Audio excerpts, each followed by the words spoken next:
Tafsiri ya pili, screw driver. Screw driver. Kiswahili bisibisi.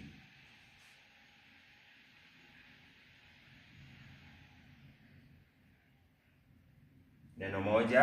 Kisha screw ambayo inatolewa na screw driver, katika lugha ya Kiswahili tunaita parafujo.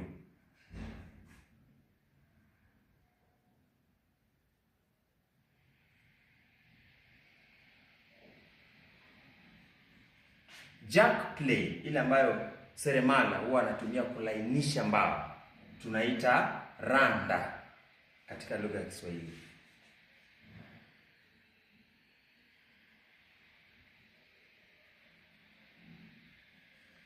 Kisha tuna pliers, ile ambayo inaweza tumika kung'oa misumari katika sehemu fulani ama kukatakata nyaya hivi wakati fulani. Pia tuita koleo.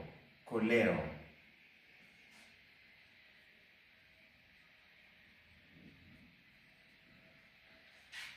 Wheelbarrow. Unapotaja wheelbarrow, hapa ndipo mtazamaji wangu, wheelbarrow katika lugha ashirafu ya Kiswahili tuaitaje wheelbarrow?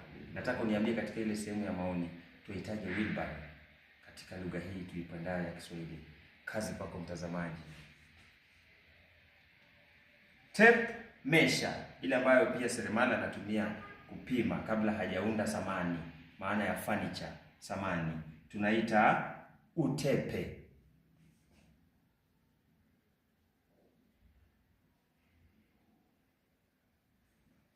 Sandpaper, ile ambayo pia seremala anatumia kuondoa sehemu ambazo labda kuna mabonde baada ya kufanya kazi yake.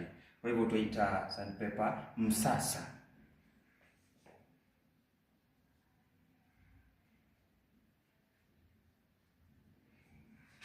Spare parts. Gari lako linatoa sauti za kiajabu ajabu, umepeleka kwa makanika ili aangalie ni wapi hizi kelele zatoka wapi. Kwa hivyo spare parts zile ambazo zitabadilishwa, katika lugha ya Kiswahili tunaita vipuri.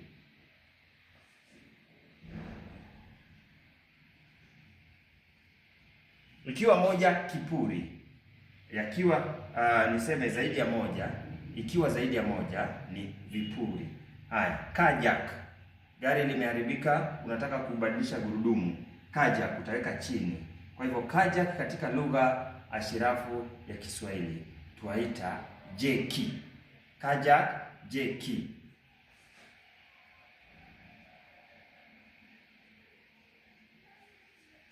Kwa hivyo mtazamaji, nimekuacha na swali. Tuaitaje wheelbarrow katika lugha ya Kiswahili? Nataka kujua pale kwenye sehemu ya maoni. Tujifundishe tuweze kujua. Kwa sababu hakuna mtu ambaye anajua kila kitu. Kwa hivyo kazi kwako. Follow, like, comment, share, subscribe pale YouTube ama Ivan Kenya, ili tusonge. Tuko mbele pamoja. Asante.